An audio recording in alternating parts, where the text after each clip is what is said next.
श्री सद्गुरु महाराज की जय। श्री सद्गुरु महाराज की जय। श्री सद्गुरु महाराज की जय। श्री सद्गुरु महाराज की जय।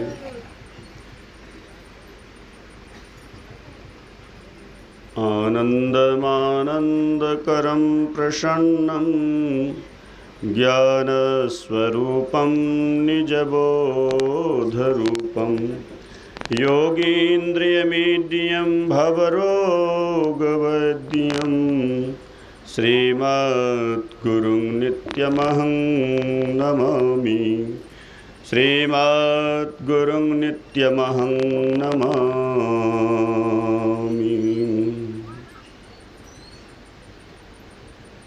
ध्येयं हि परिभवग्नमविष्टदोहं तीर्थास्पदं शिवविरञ्चिनुतं शरण्यं भृत्यारतिहं प्रणतपालभवाब्धिपोतं वन्दे महापुरुष ते चरणारविन्दं। वन्दे महापुरुष ते चरणारविन्दं। विनवत हूँ कर जोरी के धरो चरण पर शीश। भूल चूक को माफ करी दया देहु बख्शीश। तू समरथ गुरुदेव जी मैं कृपन कंगाल।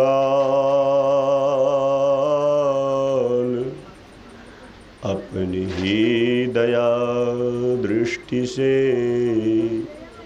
कीजै मोहि निहाल। अपनी ही दया दृष्टि से कीजै मोहि निहाल। धन्य धन्य सद्गुरु सुखदा महिमा कही न जाय।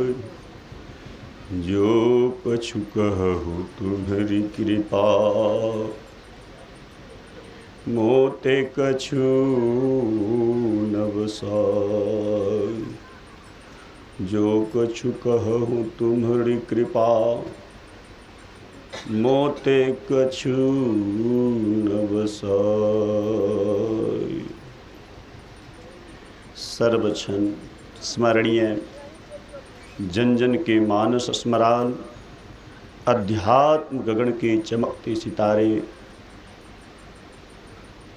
इस घोर कली काल में काल से कलवित हो रहे अचेत मानव को सचेत करने के लिए अवतरित अखंड बाल ब्रह्मचारी गैरिक पटधारी निर्माण अधिकारी जगत कल्याणकारी ऐसे महान सद्गुरु के युगल पाद पद्मों में असंख्य साष्टांग दंडवत प्रणाम एवं मंचस्थ साधुचरण। आज के इस महान पावन पर्व पर उपस्थित महर्षि में ही शांति मठ में समस्त सदात्माओं माताओं तथा भक्तिमती धर्मशिला बहनों, आज हम लोग परमाराध्य सद्गुरुदेव की 138वीं जयंती समारोह में उपस्थित हुए हैं। आप लोग यूँ तो बराबर प्रवचन हमसे हों या जिससे हों, सुनते ही रहते हैं और सुनने में लगे ही रहते हैं। सुनने का सत्प्रयास जारी रहता है। प्रवचन, सत्संग प्रवचन। लेकिन आज का जो कुछ एक छोटा सा प्रयास किया जा रहा है, वह सभी प्रवचनों के संबंध में कुछ विशेष सुनाने का आज तिथि है, अवसर है। कहेंगे क्या विशेष सुनाने का? प्रवचन तो सब दिन सुनते हैं, तो आज विशेष सुनाने का।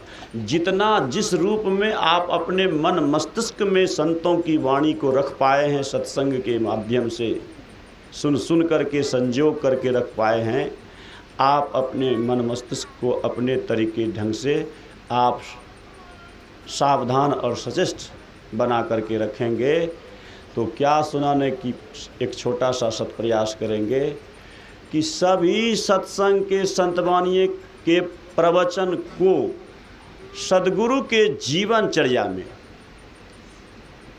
दिखाने का एक छोटा प्रयास करेंगे। हम लोग जो कुछ आज किया है, हम कह सकते हैं कि कुछ एक समाज की कुछ एक टुकड़ी टोली बन करके, भले वो 2-4 टोली बनी हुई हों, उस 2-4 टोली के रूप में हम सद्गुरु की जन्म उत्सव मनाया कि हमारे महान सद्गुरु हैं। अब ये संत मत सार्वभौमिक मत है, ये संत मत समुद्र मत है, ये संत मत समष्टि सैद्धांतिक मत है। ये सार्वभौमिक मत क्या है कि अपने तरीके ढंग से कुछ मान लो और करने लग जाओ, ये संत मत नहीं सिखाता है। अपने ढंग तरीके से कुछ मान लो और कुछ करने लग जाओ, ये संत मत नहीं सिखाता। संत मत सिखाता है कि संतों के और सदशास्त्रों के जो प्रमाणित है, संतों के और सदशास्त्रों के माध्यम से और अपने तर्क संगत इन तीनों बिंदुओं के आधार पर जो प्रमाणित हो, उसको संत मत मानता है। तो आइए, तो हम कह सकते हैं ये 2-4 टोली मिल करके हमारे सद्गुरु महान सद्गुरु हैं, ये परमात्मा स्वरूप है, ये हम कह सकते हैं, ये हमारी श्रद्धा है, अपने तरीके से हम कह सकते हैं। लेकिन हम आज इस शोभा यात्रा के माध्यम से हम क्या दिखाने के लिए चले थे? ये दुनिया को क्या बताने की एक छोटा सा सत्प्रयास किए थे कि हमारे सद्गुरु एक महान पुरुष, ये जगत कल्याण करता है, ये जगत नियंता है। ये कैसे और लोग मान लें, ये कैसे मानेंगे? वो कह सकते हैं थोड़ी देर के लिए कि आपके लिए ऐसा हो सकता है, मेरे लिए नहीं मैं नहीं मानता, यह कह सकते हैं। लेकिन उनको आप अपनी भावनाओं से केवल नहीं, लेकिन वो जहाँ आस्था रखता है, एक भारतीय होने के नाते वो गीता पर आस्था रखता है, वो उपनिषद पर आस्था रखता है, वो वेद पर आस्था रखता है, अथवा वो कुरान पर आस्था रखने वाला ही क्यों ना हो, बाइबिल पर ही आस्था रखने वाला क्यों ना हो, लेकिन उनके बाइबिल की आयत हमारे सद्गुरु के चरणों में अगर हम अपने तरीके से हम उनके जीवन चरित्र से अगर परिलक्षित कराते हैं, परिचय कराते हैं कि देखिए यहाँ आपकी एक कुरान की आयत इनकी दैनिक चर्या में दिख रहा है, आप गीता के मानने वाले कृष्ण भक्त हैं तो ये गीता का श्लोक उनके जीवन चरित्र में उतर रहा है। अगर आप अपने तरीके से गीता के इन सूत्रों को लगा करके आप भी देखिए, अगर उस पर खड़ा उतरे उनका जीवन चर्या, दैनिक चर्या, तो मान लेना चाहिए, क्योंकि आपकी गीता प्रमाणित कर रही है कि ये महापुरुष हैं। कहेंगे ऐसा कैसे, ऐसा कैसे? होनहार वीरवान के हो चिकने पाप।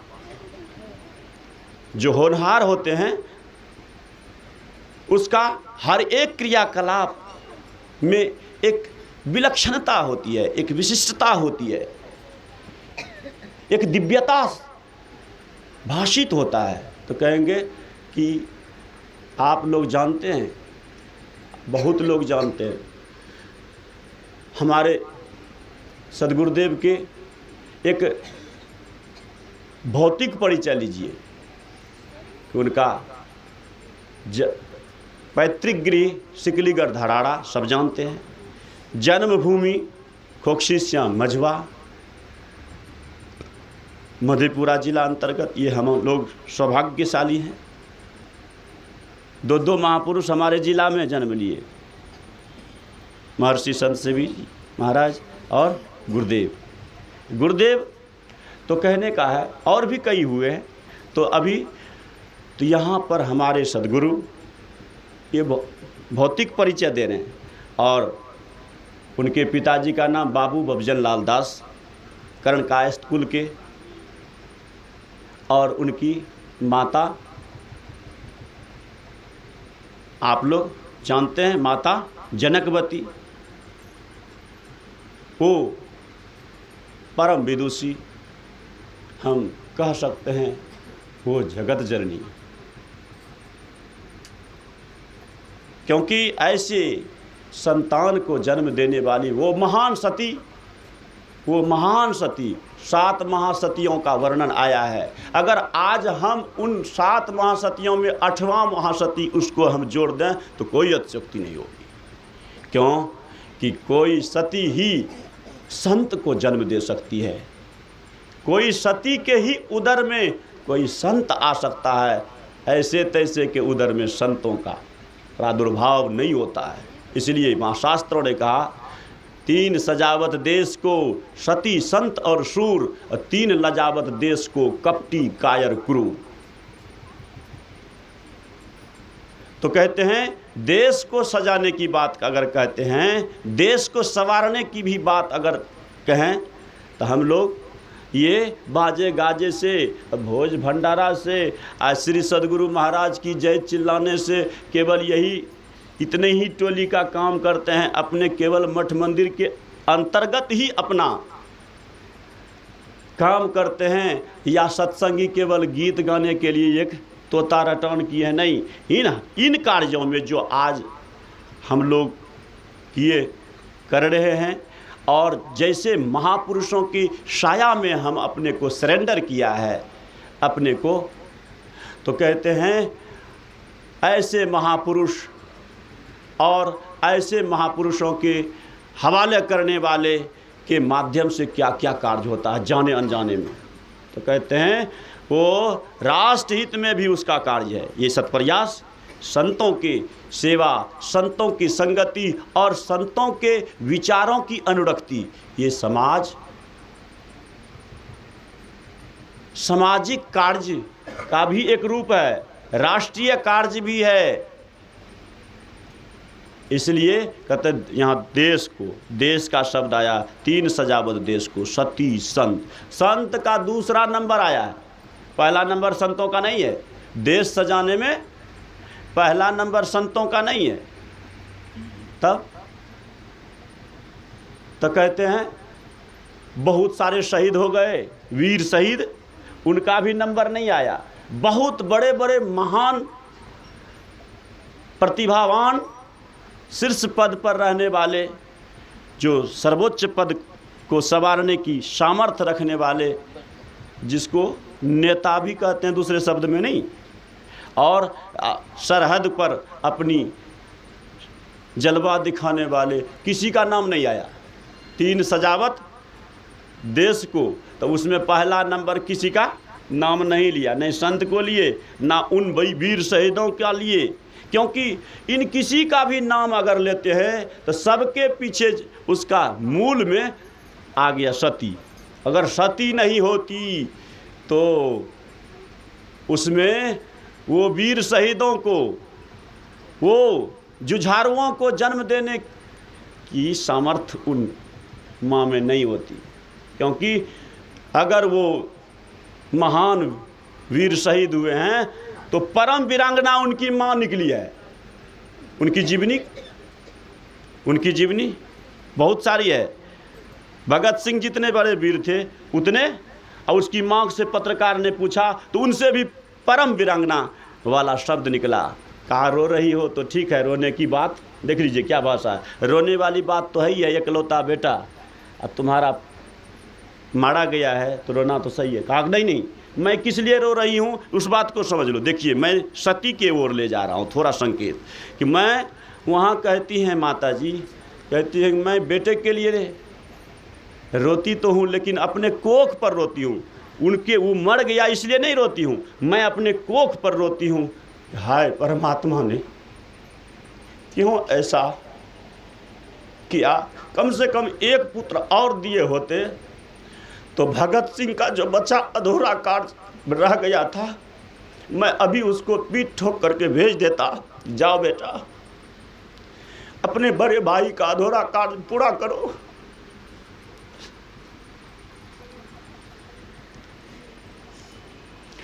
थोड़ा विचार कीजिए, इस जगह पर माँ भले हथियार नहीं उठाई, विदेशियों के विरुद्ध में वो हथियार तो नहीं उठाई, लेकिन वो 18 साल के बालक में इतना बड़ा पावर भर सकती है। लेकिन हथियार भले उठा सके या ना उठा सके, हथियार उठाने और इतना बड़ा देश के हित में बलिदानी देने का पावर भर दी हो, तो समझिए कि भगत सिंह से कई गुना वीरांगना निकली कि नहीं, वीर निकली कि नहीं, जिसके कलेजे में इतना बड़ा त्याग होगा, जो माँ के हृदय में इतना बड़ा वैराग्य होगा कि जवान बेटे को देख करके भी उसके लिए रोना नहीं आएगा, क्योंकि मेरा बेटा मरा नहीं है। क्योंकि ये हमारे भारत का सिद्धांत है, नैनंग छिद्दंती शस्त्राणि नैनंग दहति पावका। मुझे कोई मारने वाला नहीं है, मैं अस्त्र से नहीं काटा जा सकता, मैं शस्त्र से नहीं काटा जा सकता, मैं ये ज्ञान, ये गीता का ज्ञान है, इसी ज्ञान के बल पर ये पावर आता है, ये त्याग और वैराग्य का पूर्ण मजबूती, ये शास्त्र के आधार पर जीने वाले के पास पावर होता है। तो आइए, तो मैं कह रहा था कि वो सती संत और शूर देश को सजाने में सबसे पहली भूमिका, आप माताएं की भीड़ देखते हैं तो कभी कभी लगता है खाली माँ ये लोग सत्संग करती है। माँ लोग सत्संग करना जो कुछ महीने में कमज़ोर हो गया, इसलिए देश कमज़ोर हो गया है। माँ अपने पथ से भटक गई है, इसलिए बहुत महीने में जो है आज कहा जा रहा है कि हमारा देश सोने का चिड़िया था। लेकिन कहते हैं सती संत, तो सती अगर होंगी तो आज भी महर्षि में ही किसी रूप में खेलेंगे, तो कहेंगे ऐसे राम अभी भी खेलेंगे, बशर्ते कौशल्या हो जाए। इसीलिए कहते हैं, ये तो इधर किसी कवियों का कहना था, अब संतों की वाणी लीजिए, संतों ने क्या कहा। संत पलटू साहब कहते हैं इस पक्ष में, क्या जब महापुरुषों का गायन करने की इच्छा हुई, किसी का जसगान, किसी महापुरुषों का जसगान गाने की इच्छा हुई संत पलटू साहब को, कहते हैं धन जननी जिन जाया है सुत संत सखीरी, धन जननी जिन जाया है सुत संत सखीरी। वो धन्य है माँ जिसने कि जन्म दिया है संतों को। यहाँ पर हम कह सकते हैं गुरुदेव का तो महिमा है ही है, लेकिन इससे कई गुना महिमा हम कह सकते हैं कि माता जनकवती का नहीं। आज के गुणानुवाद के लिए महापुरुष संत पलटू साहब ने कहा कि धन जननी जिन जाया है सुत संत सखी। तो कहिए, तो यहाँ पर ये भी संतवाणी सपोर्ट कर रहा है। तो इसलिए तो इन सतियों की भूमिका होती है। तो माताएं, आप लोग अपनी शक्ति की पहचान करेंगे, अपने में वो जागृति लाएंगे, तो राम खेलेगा यहीं, कृष्ण खेला है यहीं तो खेलेगा भी यहीं, राम खेला है यहीं तो खेलेगा भी यहीं, कबीर नानक पैदा लिया है यहाँ तो लेंगे यहीं। ये भी है, क्योंकि ये भारत को जो सौभाग्य है, दुनिया के किसी देश को सौभाग्य नहीं है। यहीं पर सारे अवतार क्यों होते हैं, इसके पीछे भी कारण है। गुरुदेव के वचनानुसार कहते हैं सूर्य में ऐसी किरणें आती है, संतों का एक अपनी दृष्टिकोण है तो होती है, क्योंकि उग्रही विमल बिलोचन ही के मिटही दोष दुख भव रजनी के, अभी पाठ में सुने, मिटही दोष दुख भव रजनी के सूजही रामचरित मणि मानिक गुपुत प्रगट जहाँ जो जही खानी। जहाँ पहाड़ों और जंगलों में के जिसके अंतर के आवरण घट का पट खुल गया, वो हर स्थिति में हर परिस्थिति में गुप्त व प्रगट, पहाड़ों और जंगलों के भूतल के नीचे क्या है वो जानते हैं, बिना कोई उपादान कारक का सहारा लिए, बिना कोई वैज्ञानिक वस्तुओं की सहारा लिए वो जानते हैं, क्योंकि वो दिव्य दृष्टि प्राप्त हुए होते हैं। कहते हैं वो दिव्य दृष्टि प्राप्त महापुरुष कहते हैं बिंदो मनोलयं कृत्वा दूरदर्शनम मापनीयात्।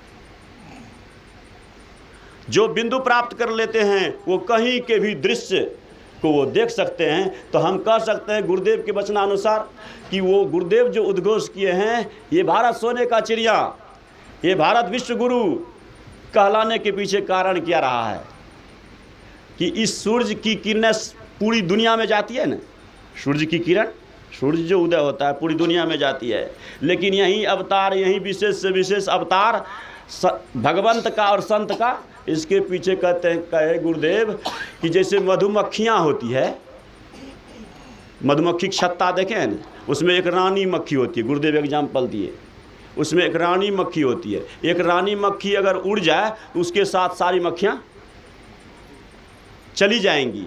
उसी प्रकार जैसे रानी मक्खी होती हैं, उसी प्रकार से इस सूर्य की किरणों में एक ऐसी पवित्र किरण है जो किरण केवल भारत भूमि पर उसकी परिधि पर ही पड़ता है। इसकी इस विशेषता के, इस विलक्षणता की विशेषता इस भारत को सौभाग्य प्राप्त है।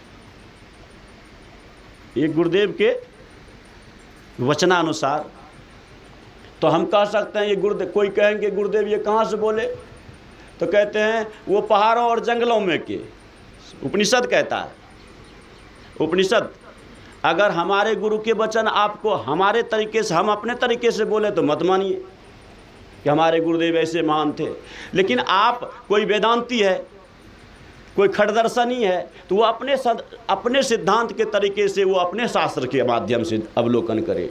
क्योंकि बिंदु, शास्त्र कहता है बिंदु मनोलयं कृत्वा, बिंदु में जब मन लय हो जाती है, मन जब लय हो जाता है तो कहते हैं फिर वो दूरदर्शन प्राप्त कर लेता है। दूरदर्शन जो टीवी चैनल में दूरदर्शन लिखते हैं, वो दूरदर्शन नहीं, वो तो दूरदर्शन एक काल्पनिक है और इसका कल्पना किया है ये संतों का।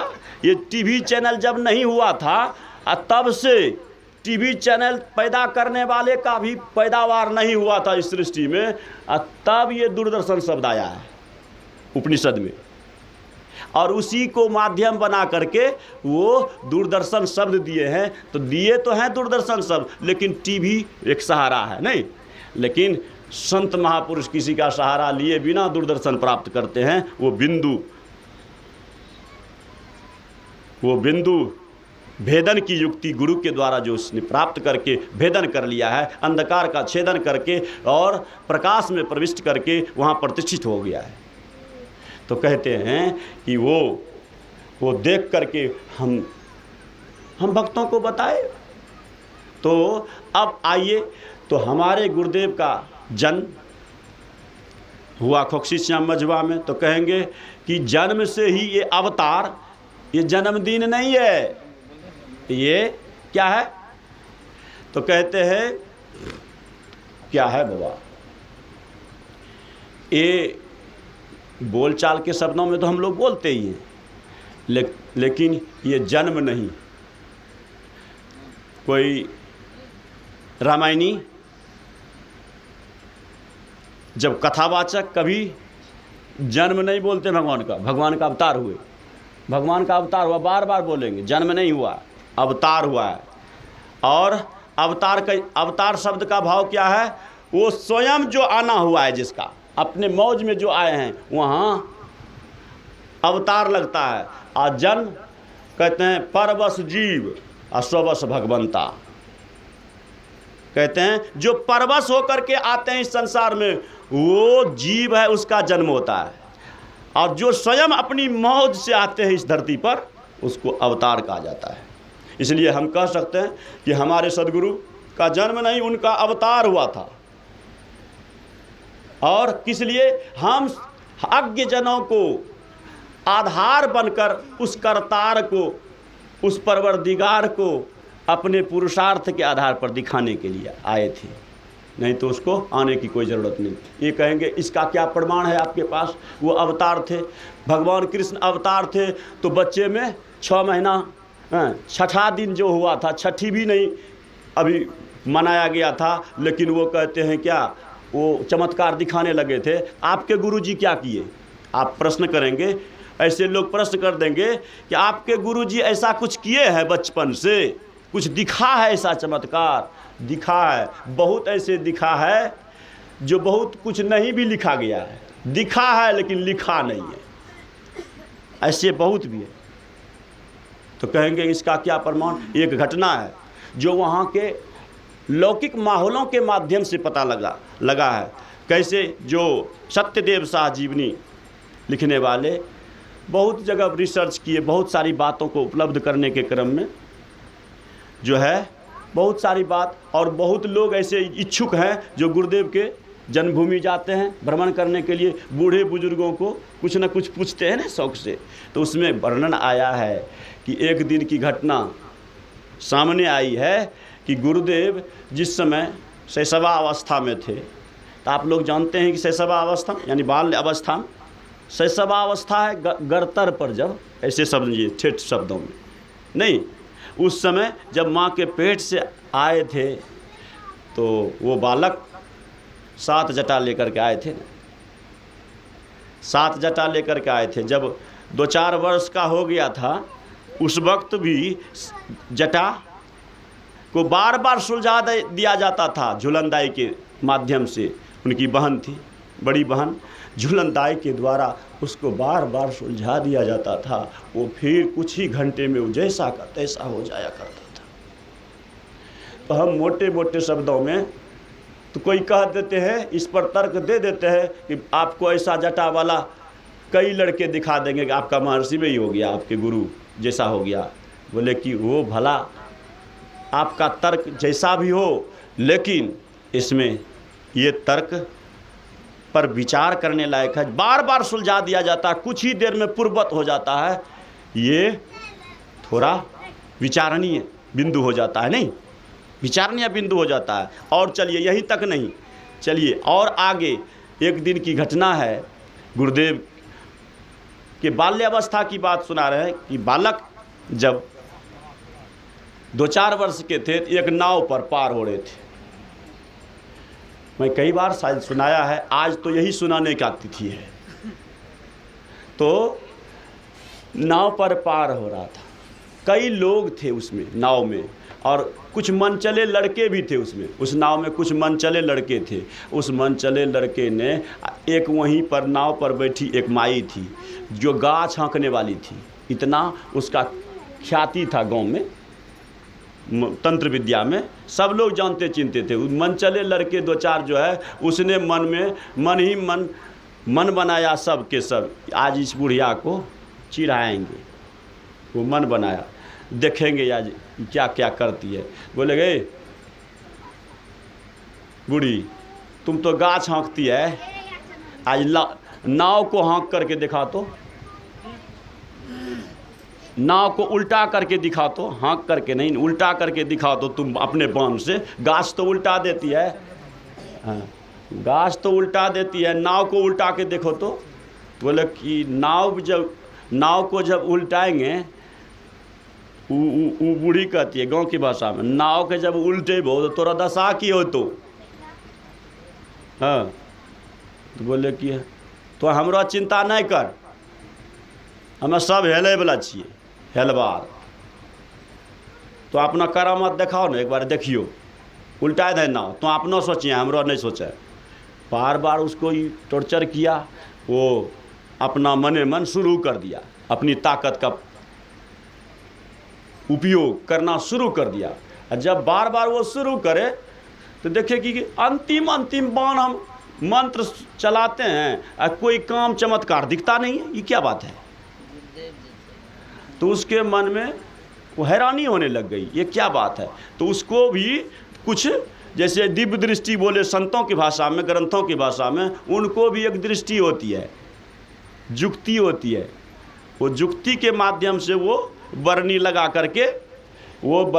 करके देखा करती हैं। तो उसको समझ में आया ये हमारा बाण जो कट जाता है। तो बूढ़ी बोली, मन में सोची, हमरो जो बाण कटी जाए छे ये है छोड़बाक कारण। ई जे जटहना बैठलो छे तरीटे के, ई की छिके पता नहीं कहनो छे, की छिके, कौन तरह के छे, देवगुना की छे, वो मन में विचारने लग गई। और फिर वो बार बार बोल रहा है वो लड़के लोग बोले कि तो सब जो नहीं मन भाई ना तो एक काम करवा, हम अपना ताकत दिखा देबो, हम अपना प्रदर्शन कि हे छोड़बा छो न, ई जटहना, ई जट्टवला, एकरा उतारी दें आ तबे हमरा से नहीं बतिये। तो वो लोग समझने लगा ये तोरा एकरा से की लेना देना छो। कहलकै नहीं एकरे से बाण कटी जाए छे हमरो। ये जे नाव पर छे ना, देख लीजिए, ये हमारे सदगुरु के अवतार का ये आधार, एक प्रमाण है कि ये अवतार था। और सौभाग्य की बात ये है, ऐसे महान अवतारी सदगुरु हम लोगों को मिला है।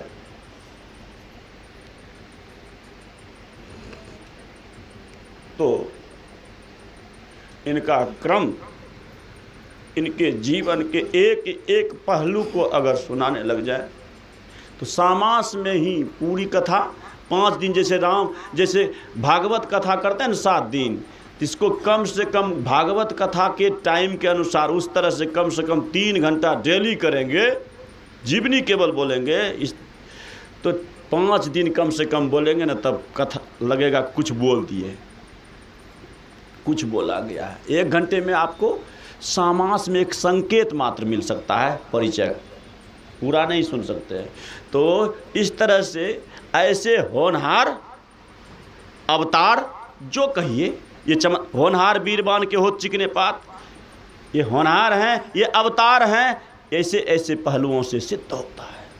और तो और आगे चलिए तो कहते हैं ये अवतार था जो साधारण जन से, किसी इंसान से नहीं हो सकता है।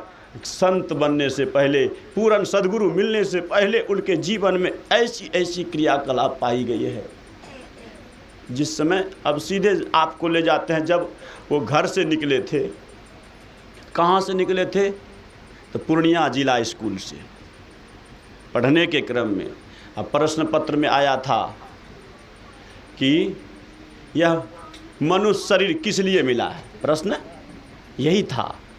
और उसमें लिखा था प्रश्न पत्र में कि विद्यार्थी अपनी भाषा में अपने तरीके से आंसर लिखे।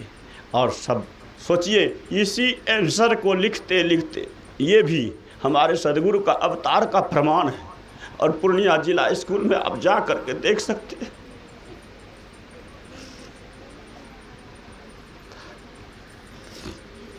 कि सोचिए, यही प्रश्न पत्र हाथ में आया तो विचार करके आप सभी विचार कर सकते हैं, चाहे वह सत्संगी हो कि गैर सत्संगी हो, किसी मत मजहब संप्रदाय के हों, वो सज्जन अपने आप में हमारे सदगुरु पूर्ण ब्रह्म, हमारे सदगुरु अवतार हैं। हम अपने भावों से आपको मना दें, मत मानिए मेरी बात, लेकिन आधार लीजिए, आप उनके जीवनचर्या से प्रमाण लीजिए, और जो भी मत मजहब संप्रदाय सिद्धांत और किसी भी धर्म के लोग हों, वो अपने तरीके से, अपने ढंग से, वो अपने श्रद्धेय सत्शास्त्र का आधार बना करके इस पर विचार करें। अगर उससे प्रमाणित हो तो मान लीजिए हृदय से,